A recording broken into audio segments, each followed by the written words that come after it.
What's up, everyone? Welcome back. Happy Tuesday night. This is a fun week. We just had a couple big things happen. A couple possibilities open up for people, ultra runners right now. We'll talk about all that this week. I'm going to roll the intro while that's rolling. Shoot out in the comments where you're watching from, and we will discuss that. We'll give you a shout out on the show. So it's always fun to see where people are watching from. But yeah, it's going to be a good one. This is a listener supported show, so ask your questions in the comments. We take it where you want it to go. That's how we do it here on Tuesday nights. So with that said, we're going to roll the intro right now.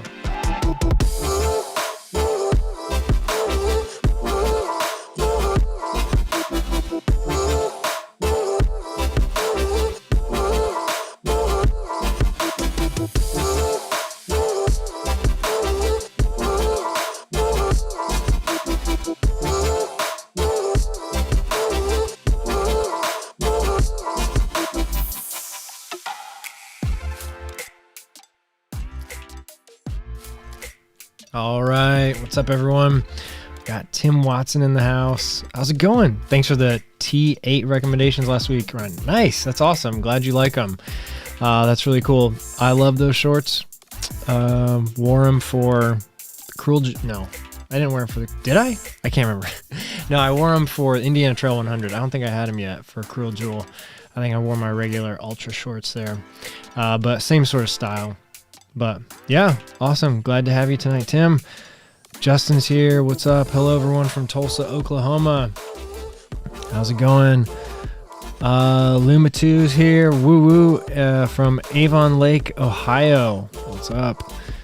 Alex Williams is here. Happy Tuesday from West Virginia. How's it going? Everyone from Michigan. Zach Fairchild's here.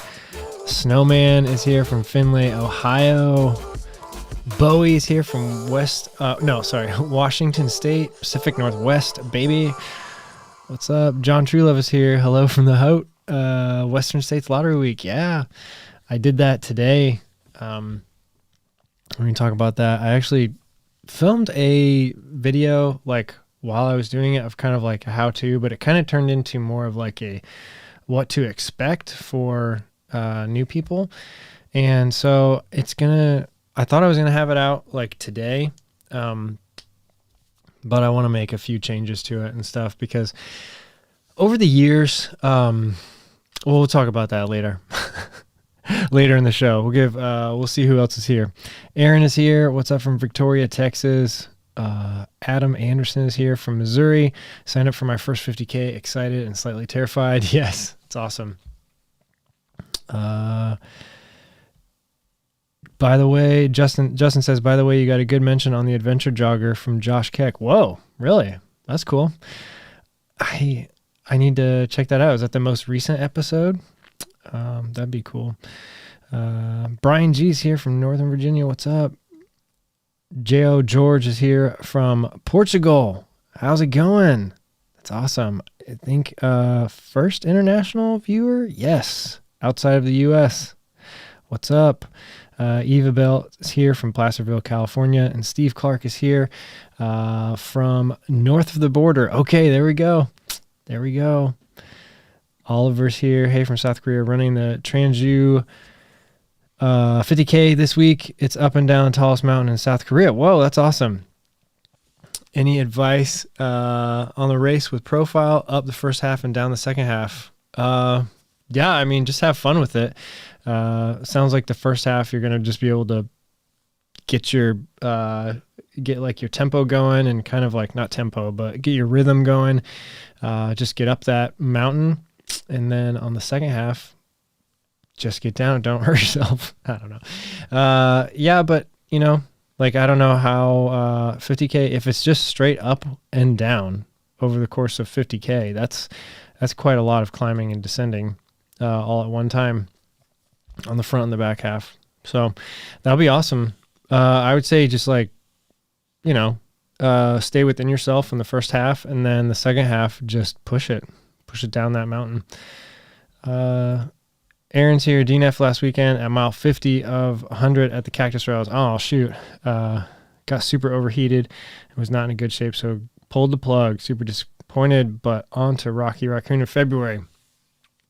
Yeah, well, that's too bad. Sorry to hear that, Aaron. But yeah, it happens to everybody eventually.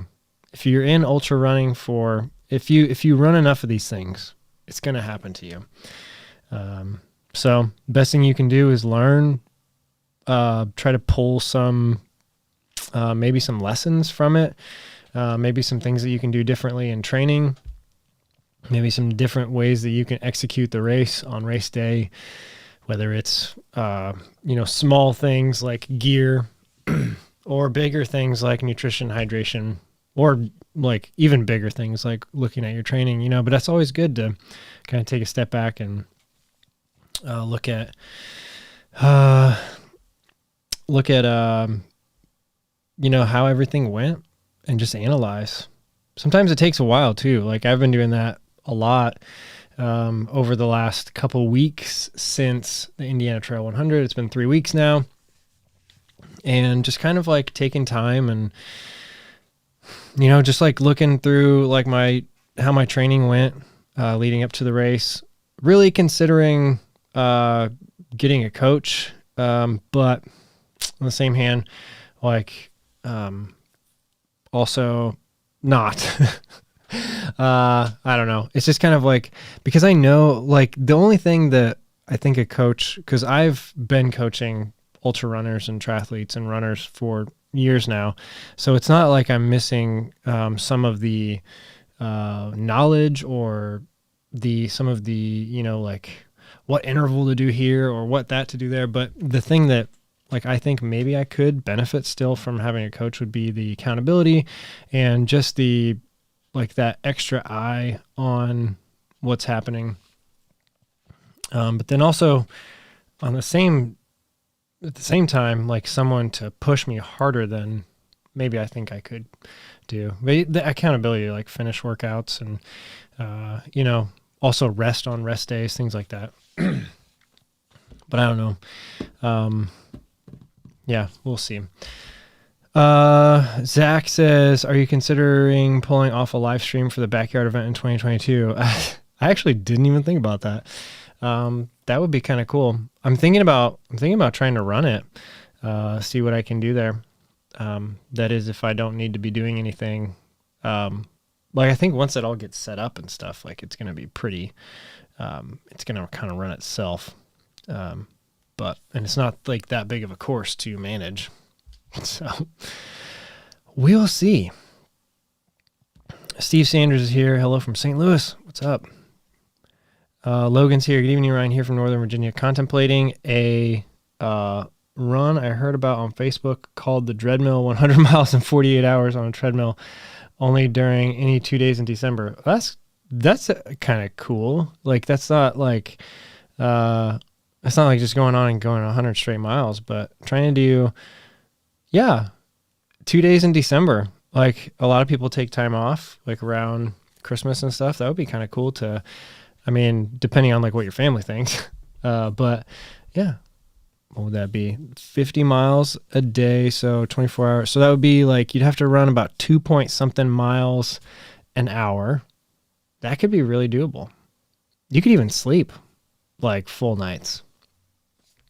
That'd be really cool. Yeah, keep us updated, Logan, if you end up doing that. That sounds really fun. Let's see. Oh, Aaron says, yeah, definitely learned a lot. Like slowing down a 90-degree heat index to find more hills. Yeah. The heat is something that, yeah, that's why like I trained a lot for heat for Cruel Jewel and ended up that it wasn't that hot of a day, but I still think I benefited a lot from all of that heat training just because you're just that much more adapted to like when you do get hot, like on a big climb or something. But yeah, heat training is one of those things where it's like, just the last couple weeks leading up to your event, you can focus on it.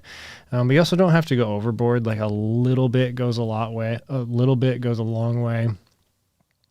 But yeah, a lot of it's, focus on your hydration, focus on your nutrition, get that stuff right. But then climbing, I mean, yeah, like obviously like making sure that you're finding hills, to practice on, get that vertical. Bowie's got his first 50K coming up in January. I'm a 30 to 40 mile a week. What's some training advice? Well, you're doing pretty good on that front. A lot of times, like it's kind of like, a lot of people say, whatever your race is, get at least that many miles, like, during the week. And then as you get closer to maybe like a month out, like 2 months out, try and get it up higher, so you can do some long training runs on the weekends. But 30 to 40 miles a week is pretty good, pretty solid for 50K training.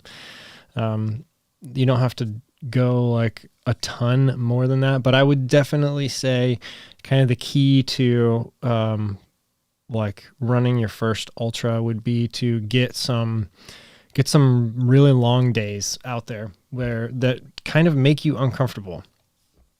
So like maybe like if you've never done a 25-mile training run or something, maybe go out and do that like 4 or 5 weeks out from your 50K, or maybe a couple weekends in a row, get 20 milers in. That'll help you a lot. Just get out there and go long, get uncomfortable for a long time. Marky Mark says, evening all, Tunnel Hill 100 less than 2 weeks away. Yes. Recovering from a intentionally slow flying pig marathon on Sunday. Nice. It's awesome. Tunnel Hill is going to be a cool one. I know that, I think Camille Herron's going to be there, giving like a pep talk or a speech or something.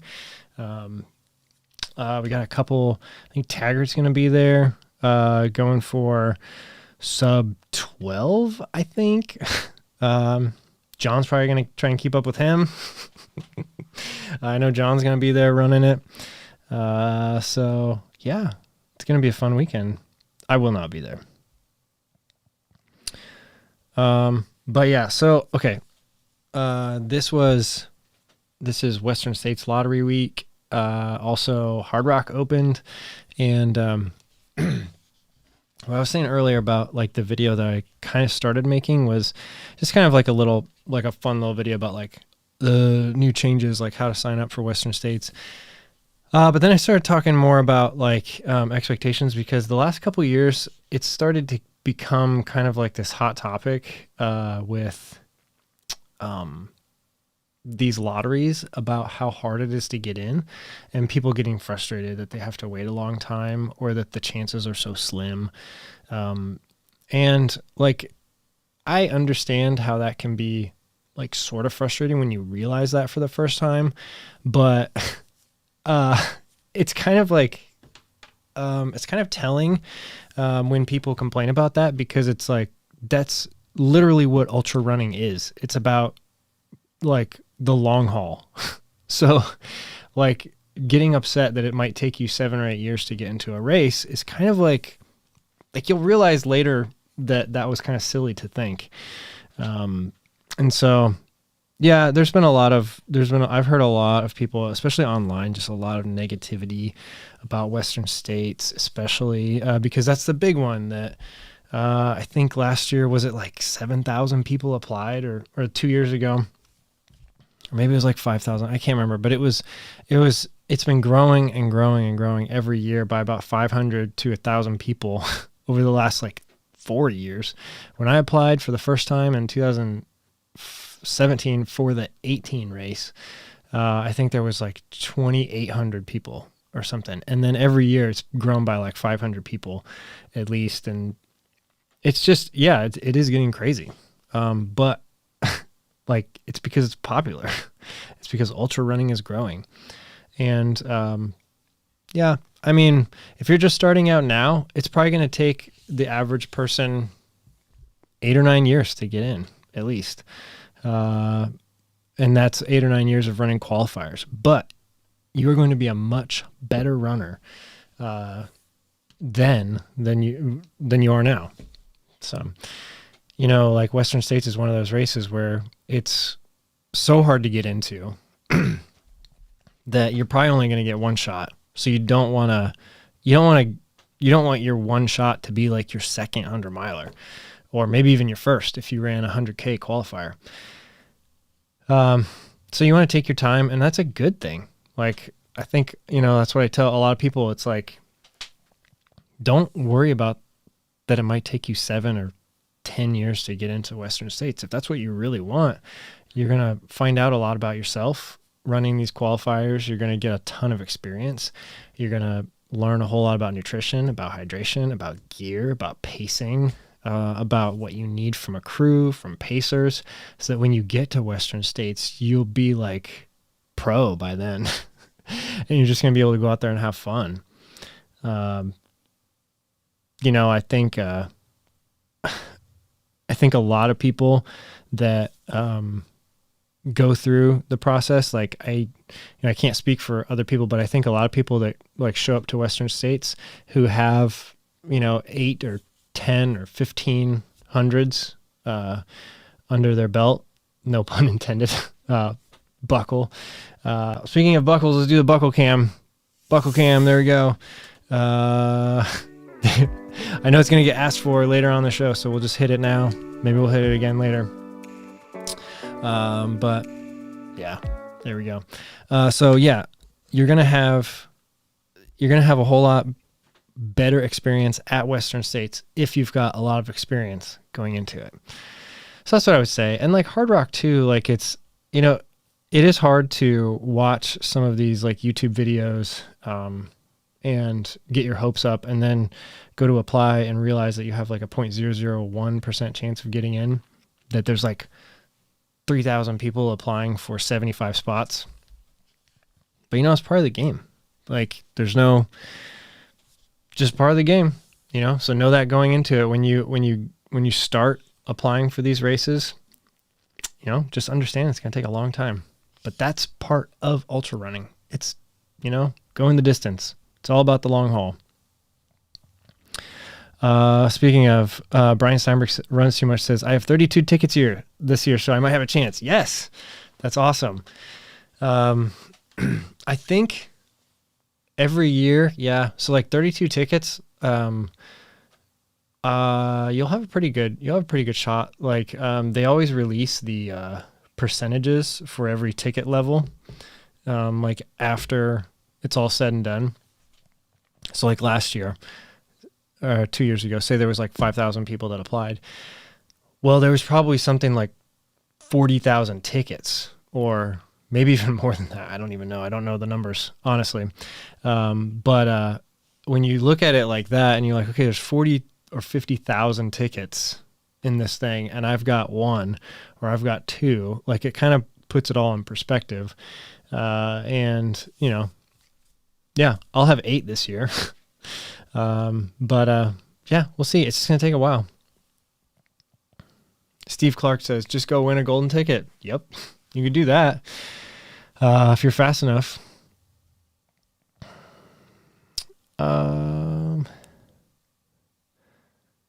Yeah. Mango Runner says, sup, Ryan? Hope all is well. I have 2 tickets in the Western States Lottery. That's awesome. Yeah, at the beginning, the first year you get 1. Second year, if you run 2 qualifiers, you'll have 2. And then that's when they start multiplying. So the third year, you'll have 4, and then 8, and then 16, 32, 64. But those first 3 years are kind of tough. But you learn a lot about yourself. Matt LeGrand says, Buckle Cam. What's up, Matt? Thanks for stopping by. I still need to make that. I still need to do that video for you. Matt is putting together what's going to be a really, really cool video. And he's asked a bunch of people to collaborate on it. I won't give anything away, but I do need to do that for you. Justin says, bringing it on early. What a way to start. Long live the buckle cam. Yes, thanks, dude.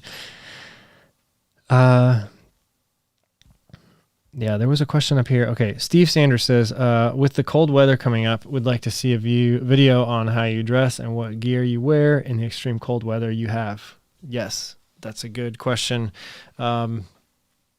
So this year I'm going to be doing I'm going to be cheating. I'm going to be doing a lot of treadmill running because I finally have a treadmill. Last year got a treadmill on I think it was a day before Christmas Eve. And we put it up and so from basically Christmas until spring was awesome. Put in a ton of miles, got a ton of vertical gain. Really, really kickstarted my training for 2021. It was honestly, for running, one of the best investments I've ever made. Just living in the Midwest, where today when I woke up to take the kids out to the bus, it was 28 degrees, or maybe it was 30 by the time they went to the bus. But yeah, it's cold now already. So as far as cold weather gear, my approach to it over time has become more about layering up with thinner layers and maybe more, rather than kind of less layers that are thicker. So I wear, as far as shirts go, I'll wear a Nike Dry Fit shirt or something like that. And then I'll put on another long sleeve shirt. And then if that's not going to be warm enough, I'll put on a jacket too. So I'll have 3 layers. And then during the run, if I have to ditch the jacket, I can just do that or something. Same thing with pants too. I'll wear just either one or sometimes 2 pairs of tights rather than a pair of sweatpants that are going to be more bulky. So that's kind of my approach to it. And then sweat becomes a big problem if you wear too much, because you're going to start sweating a lot. And then if you stop or have to walk for a little bit, it's going to get really cold for you. So you try to kind of balance that and sometimes it's impossible. Sometimes you're just going to sweat a lot, especially if you're doing a harder run. Or if it's kind of right on the edge, if it's not cold enough, if it's 30 or 32 degrees, that's pretty warm. Once you get going. And so putting on 1 or 2 layers, what was that notification? I just got a notification about my stream quality. Are you serious? Well, sorry guys if the stream quality went down. I got a notification saying something about it. But we're going to keep going. So yeah, John Truelove says hashtag 3 layers deep. Yeah. And I think that's sweat can be one of the biggest things you gotta watch out for, because if you do wear too much and you start sweating a lot, you're gonna start getting cold pretty fast, because it just, I don't know, science, right? Matt says stream quality looks good to me. Okay, good, great. JB Vlog says, greetings, beautiful people, all the way from Hong Kong. Nice. What's up, Hong Kong? Man, we got worldwide viewers tonight. Okay, thanks. Everybody's saying it looks good. Marky Mark says, not that cold here yet. Low of 40. We are getting your weather tomorrow, though. Yeah, it's I don't know. I mean, during midday when the sun is up, high in the sky, it's not too bad. If you're in the sun, to go out for a run or something. But the last couple of days, I've just been getting on the treadmill just because it's, it's just easy, and I don't have to worry about getting the perfect layers and everything. I just know I just know what I'm going to do. Plus I can like watch YouTube or Netflix or something while I'm running. That's kind of cool. I can also like have my bottle and a gel, or if I need that. So, the beginning of every transition, like at the beginning of winter, I'm actually like kind of excited to like just kind of like what I said in my Instagram post like a couple days ago is just kind of like put my head down and work. I'm just kind of excited to just get in that routine of just going on a treadmill, every day, a couple times a day maybe, and just like having what I need, bottle, gels, like some entertainment, but just like a solid, like just routine. I'm kind of excited to get into that. But then, come midwinter, I'll be ready to get off that treadmill and be doing more outside runs, long trail runs. And once spring comes around, it's gonna be great. So I kind of do that like every time there's like a season transition in the season or anything like that. Yeah.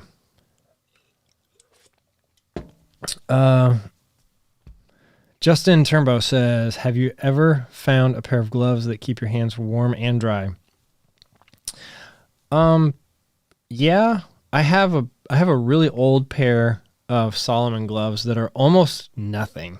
It's like you can scrunch them up to just like little tiny, it's just like barely any material. And that's what I wear those a lot. And I like them a lot because like if you were to wear them, like go to like a football game or something, like they would not work because they're not meant for that. They're meant for running. They're meant for when your hands are getting hot and everything. And so I like those a lot because then you can also just like take them off and like stash them. What I'll do is I'll kind of like tuck them a little bit into my pants so that a lot of it is hanging out and they kind of do dry out. And then if I have to like stop and walk or hike, or if I'm taking a break at the car or something, I can like pull them back out and put them back on and they'll be, mostly dry. But that's what I would say is just like look for a pair of like running specific gloves that are just like super thin, because you really don't need, I don't know why a lot of these running gloves you see, like if you go to like a running store or something, a lot of them are going to be like, they're going to be really thick. They're going to be like heavy duty, like regular gloves. And I think that's because that's probably what sells. And I don't know exactly why. Like, I mean, it has to do with obviously a lot of numbers, marketing, all that kind of stuff. But, the things that when you're standing at a store picking a pair of gloves out, the really super thin ones, you're probably looking at those going, these are not going to work. But those are actually the ones you want. They're going to, it's going to be, your hands are going to be cold for the first 5 minutes, but then once your blood starts flowing, you're going to be totally fine. And you'll probably want to take your gloves off after 15 or 20 minutes, and then you can just stash them in a pocket or something. Yeah. Chris Rhodes says, hey, from San Antonio again, Ryan. Question, I have a 50 miler on November 19th and then one on February 26th. What kind of long mileage should I do to maintain in between? Okay, so that's pretty, 3 months apart.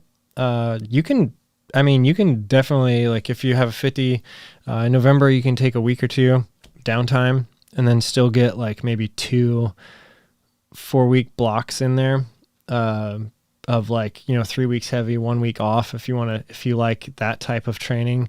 Or you can get a really long build up if you like that type of training, like start pretty low again, whatever your percentage of weekly miles, like if you're normally hitting like 50 miles a week or something, normally hitting 70 miles a week or something like that, you can start again at like 30% and like slowly build up, get back up to like kind of like 100%, and then do that for 3 or 4 weeks leading into the race before you taper. So that's really good timing. I mean, you can take your downtime after the 50 and then slowly build up again. But I would say just like take that first one, and like try to pull some lessons out of it and work on or find your weaknesses and then work on those weaknesses at the time in between. And you'll know, like, I think you'll be able to tell, like, if you're really falling apart at like mile 20 or 25, and that was typically like your long run, then what I would suggest is do something like back-to-back long runs in the training in between. Whatever, if you have 2 days off in a row, whether that's a Saturday, Sunday, or a Friday, Saturday, or anything like that, try to get a couple weeks where you're doing back-to-back long runs. That can really help a lot. Nathan says, "Hey Ryan, hope you're doing well. Pretty warm and sunny here on the east coast of Australia." That's awesome. I bet you're getting like it's almost summer down there, right? Miguel says, "I'd like to hear more of your thoughts on running gloves. My current pair are from North Face, but it doesn't seem to keep the warmth as long as I expect." Yeah, I don't know. Like for me, like maybe my hands just run hot. I don't know. Maybe that's why I think that all gloves are too thick. But yeah, for me, if I've got, now if it's below 20 Fahrenheit, like, I don't know what that would be Celsius, but like, if it's like below 20 and windy or something, then that's when I do, bust out the thicker running gloves, but they're still pretty thin, as far as like probably like general public standards. Maybe I'll just like show them off in a video soon. It's starting to get cold. But yeah, like the wind will definitely play a role. But then you kind of do like, I just have 2 different pairs of gloves that I wear for running, but most of the time, even if it's like around 20 degrees or below, like I find myself halfway through the run, I just take my gloves off and stick them in a pocket because they're just getting hot. Hands are getting hot. Luma2 says, "Check out Craft Hybrid gloves." That's cool. Interesting. Sean Roberts says, "Evening Ryan Company, went on a rather unhealthy binge of your videos this weekend." Oh, sorry about that. Curious as to whether or not you tried to address your running form after that IT band acted up. Keep killing it, man.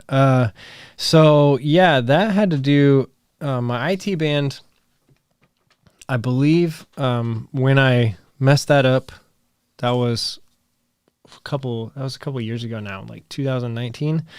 When I messed that up, it was due to, in my opinion, it was due to increasing my long run mileage too quick. I think what happened was, I could actually look back at my training probably, not during this show because I wouldn't be able to find it fast enough, the exact run that I know I messed it up on.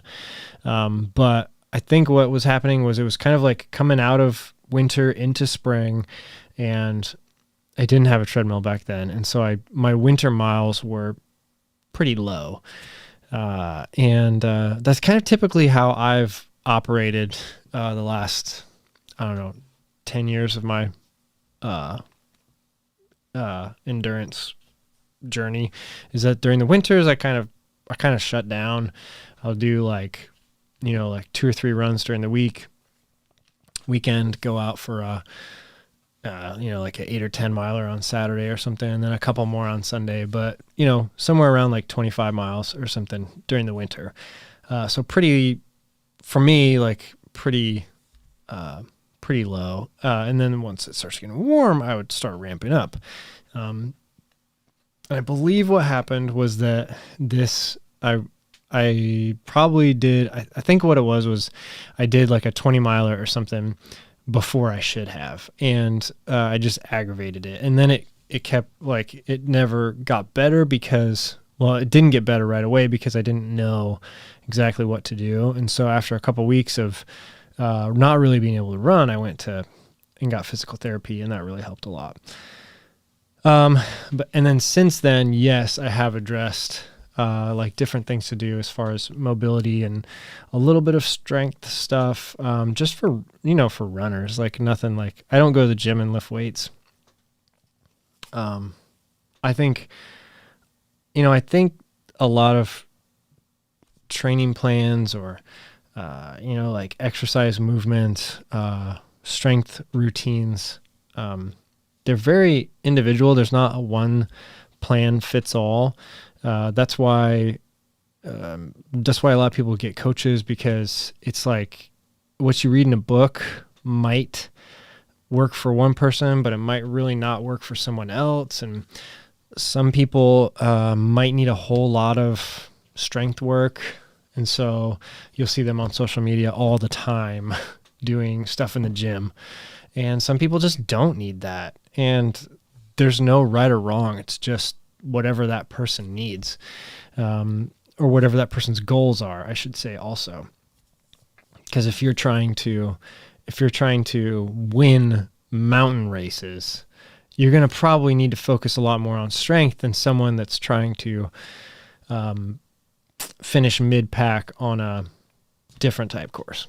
So whatever your goals are, also versus whatever you individually need. Everybody's different. And so for me, I figured out a couple movements and a routine that I could do before I run that would really help activate my hips.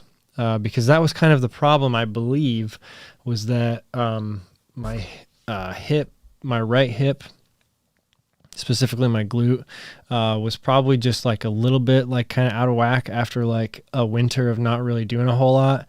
And it probably got tight midway through a long run. And then that put some extra stress on my IT band. And then I just didn't pay attention to it during the run, or maybe I pushed through it.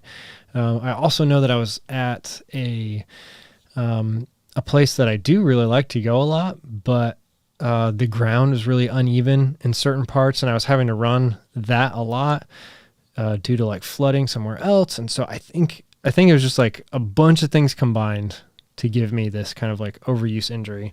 And then, going to physical therapy was the thing that worked. That's what I do. I do like a specific kind of like warm up, a couple mobility exercises that focus on opening up the hips and getting them activated before every run now. And I haven't had IT problems since. So it's been good. It took a long time to get rid of though. But lots of stretching, lots of specific movements for the hips.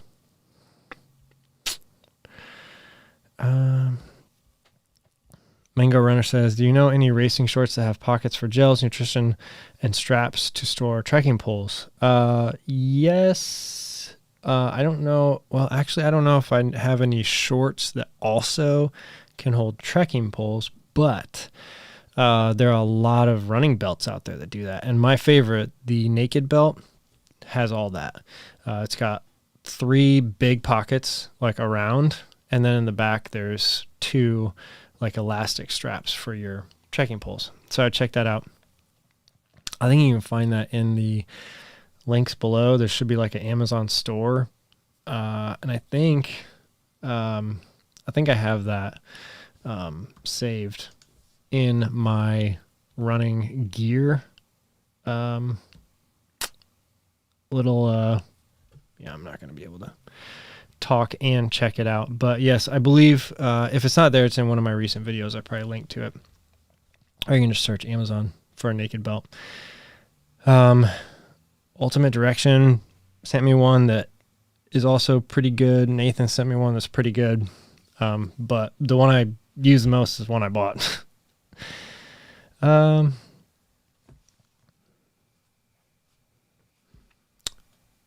Joel says, my hands are getting cold if it's like 40 degrees. I always buy thick merino wool gloves. Yeah. See, everyone's a little different. Everyone's different. I Love Jogging says, I hear mittens are better at keeping fingers warm, heat interchangeable between fingers. Yeah, that's probably, like, that could be true. I think definitely, like, if you're going to be in a really cold environment for a long time, like you're going on a long hike or backpacking trip, something like that, then I would definitely probably at least have available some mittens. But for running, I mean, I don't know. I just typically get like, I haven't bought gloves in a long, long time because I have 2 pairs that have lasted forever and just work. Zach says, have you considered signing up for an Aravaipa running event in Arizona? Javelin 100 looked like an awesome desert course this past weekend. Yeah, I'll definitely get out there. I actually I was thinking about like Mogollon Monster, Javelin 100, some of those other Arizona races have been on my radar for a long time. Obviously, because I watch the same type of YouTube channels everyone else does, probably. And so it's like they're there. Also, I love Arizona. I had a set grandparents lived there. Not anymore, but it's kind of like I've been to Phoenix a lot. So yeah, I really like Arizona a lot. And then, yeah, maybe once, I mean, also like a flight to Phoenix is not super expensive from Indy, direct flights. So who knows? I just need to take some time and really look at, next year, like what races I want to do. Want to get at least, cause I am in the lottery system for Western States. So I want to keep that going. I don't need a Hard Rock qualifier next year. So I don't have to do, like a big mountain race. I can do whatever I want, really. I mean, almost like half the hundreds out there seems like are Western States qualifiers. So, I mean, you can just kind of pick any of them. But I don't know. I would love to do an Aravaipa race. It's just a lot of it has to do with travel and, honestly, like getting this pandemic over with. I just want, that'd be fun. That'd be fun to go do Javelin 100. But Mogollon Monster has been on my list for a long time. Maybe 2023 Mogollon Monster. I don't know.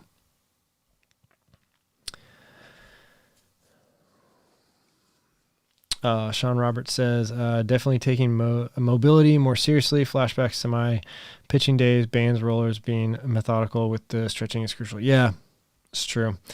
It is true. John says, IT 100 registration opens up November 13th. You in? Yeah, probably. That's a race though that you definitely don't have to sign up right at the beginning for. Which is kind of nice with like all the Midwest races. You can just you can kind of like sign up almost whenever you want. Actually, IT 100 sold out pretty early last year. Now that I remember it, but it was because a lot of people rolled over. I think that's why. From the year it was canceled. 2020 was canceled. 2021 was on. But a bunch of people rolled over, so there was not many spots left, and that's why it sold out fast.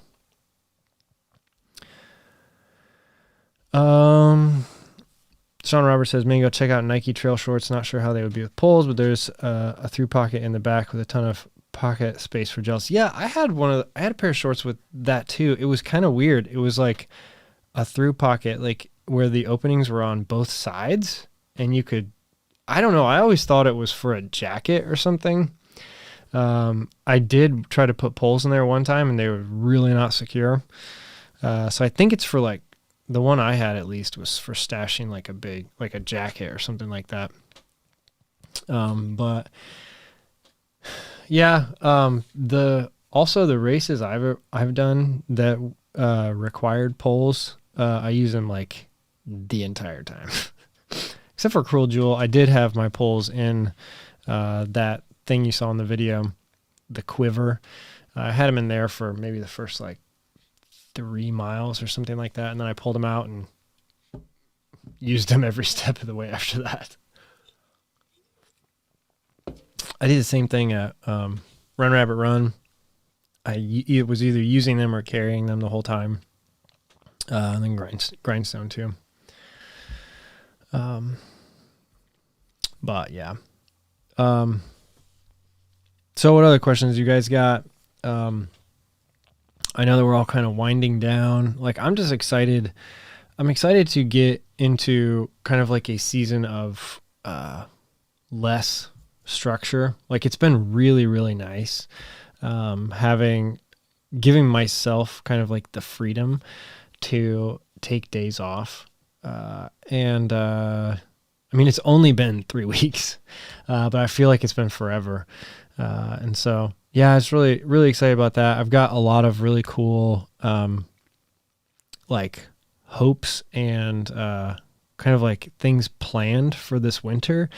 As far as, like my YouTube channel and just kind of like,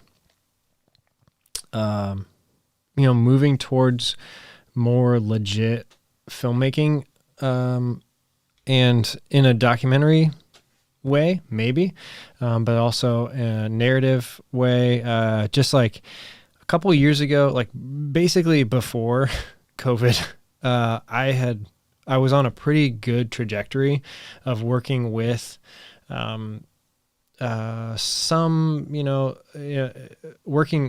with some companies and working with some kind of more like I did that documentary with Camille Herron, and then I did the documentary series with Rob from Training for Ultra. And so I was moving like kind of in that direction. And then COVID hit and it was just like everything shut down. No one was doing anything. And then like you've seen like some people were still like working and able to do some documentaries like in the ultra running scene, but really they just kind of started popping back up again. But I'm excited to kind of get back into that. And I do have like a couple irons in the fire, that, still kind of talking with a few people, which is exciting. But really just like looking forward to, just like getting back into that and really, like pushing forward and pushing my like creative, my narrative, that kind of like strength, like kind of like leaning more into that. Like the last really maybe almost 2 years has been like really strictly like just focusing on making like YouTube videos. But I'm really excited to push more into kind of the more legit, like actually working on a project for a long time, sort of thing, which it's gonna be fun. And I'm going to take you guys along with me every step of the way. Working on a script, which has been really fun, really exciting to kind of flex that creative muscle as well. Yeah, it's going to be awesome. I'm excited. So I'm excited. What I'm saying is I'm excited for some downtime, of less running because when you're running, like 15 to 20 hours a week, that takes up a lot of time. And so like, and it also makes you more tired the rest of the time. So, let's see. Nathan says, I had an Ultra Aspire belt, that had a quick draw loop bands for poles. Yeah, I have that. I think I have that. No, not Ultra Aspire. I have a different one that has some quick draw loops.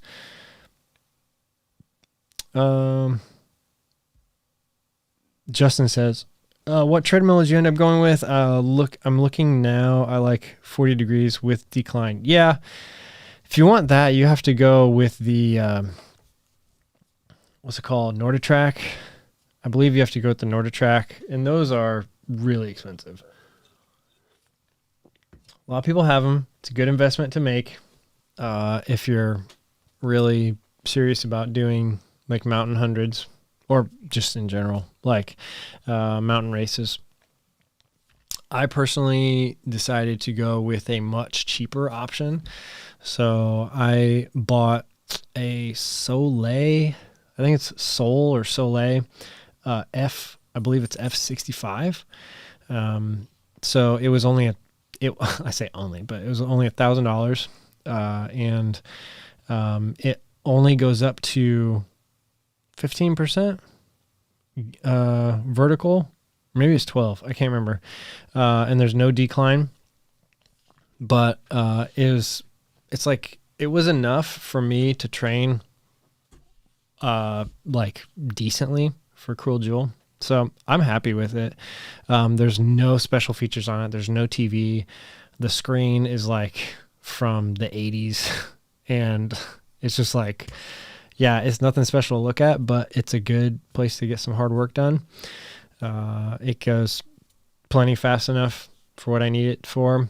I think it goes up to 8 miles an hour, which I'm not really throwing down. What would that be, like 630 miles or something like that, or 6 minute? Yeah, something like that, 640 miles. I'm not doing that really, not very often.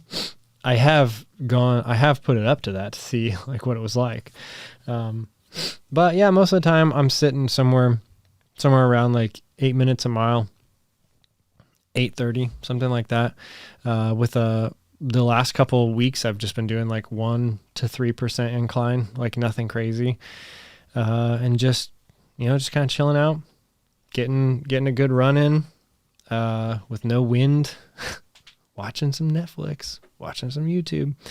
But yeah, kind of the reason why I went with that, was the price, but also I thought, like when I was looking at it, I was like, okay, if it completely busted and quit working, I could do that 3 times before I still spent the same amount that I was looking at spending for one of those NordicTrack treadmills. So it also is our first treadmill, so we didn't really know like how much we were going to use it. I've ended up using it a ton. I should look at the odometer on it. It's probably somewhere around like 800 miles now, maybe 850, 900, something like that. But I think after Cruel Jewel, I think I looked at it like in May, and it was like somewhere around like 750 or something like that. So pretty solid amount of work that I've been able to put in on that treadmill. John says X11 or X22 is worth it if you have money to spare. Absolutely. Like it's, they're awesome treadmills. Jeff says, oh, my neighbor has a Soleil bike. Didn't know they make other stuff. Yeah, maybe it's the same brand. I don't know. Snowman says, F80 here. Their warranty is completely worth it. Yeah, they're pretty good. I mean, I haven't had any problems with mine. It has no special features. It's got a belt, and it inclines a little bit. And it's got speed up and down, incline up and down. That's about it. But I wear my stride pod on it, and so I get really accurate distance. And then I also connect an app called RunCline. This is a cool thing that like one of the cheapest treadmills I could find that was any good. So, okay, there's way cheaper treadmills out there, but they're like, it's got like a 4-foot tread, and it's like 2 feet wide, and it's going to like fall apart on you if you get up to like 8-minute miles. So like there was a sort of minimum set of requirements that I had looking at a treadmill. But once those were met, this was one of the cheaper ones.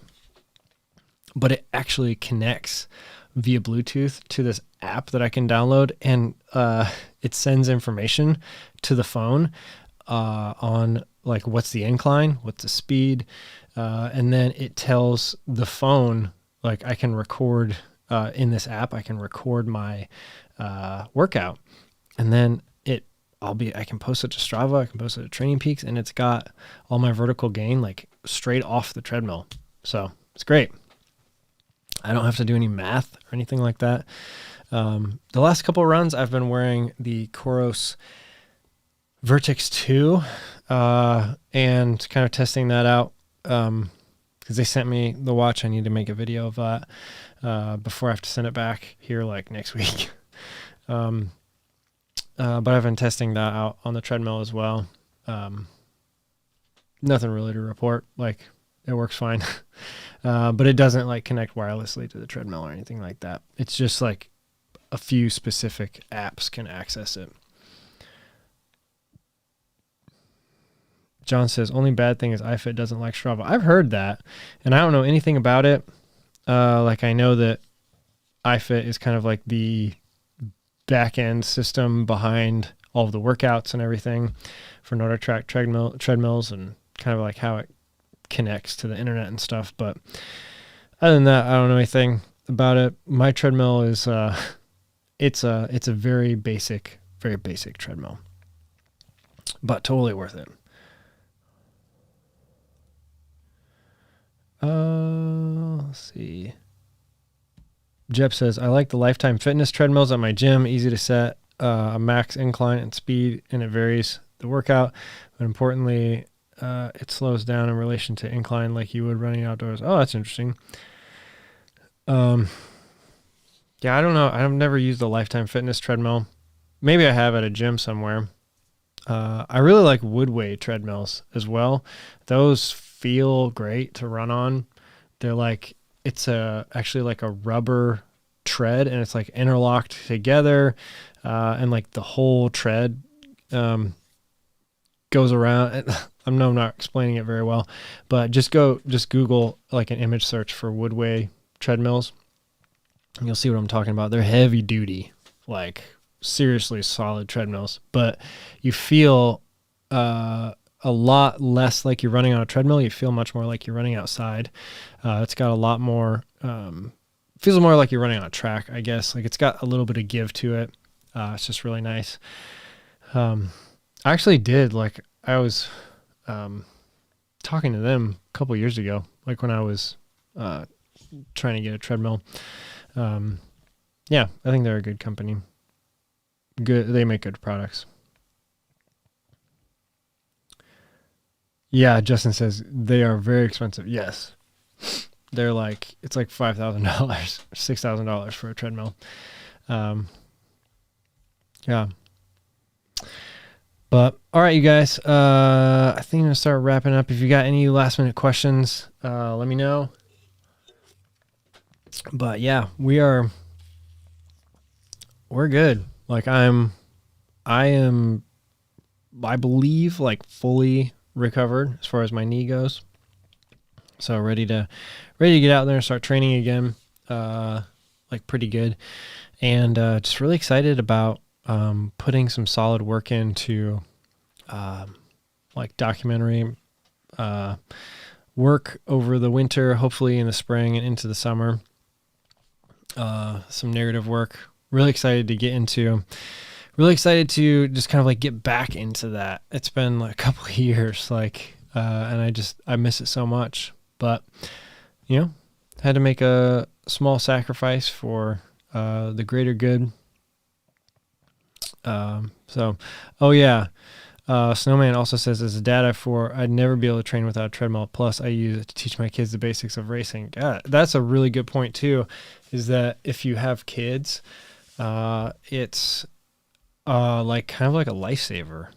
And you can run all the time. Like if you're the only parent in the house, like depending on where your treadmill is and depending on how old your kids are, like it's probably fine. But you couldn't just go out for like a 2 or 3 hour run and, at least I couldn't leave my kids at home. So having a treadmill has been really good in that sense because, yeah, a lot more freedom for the family in that way.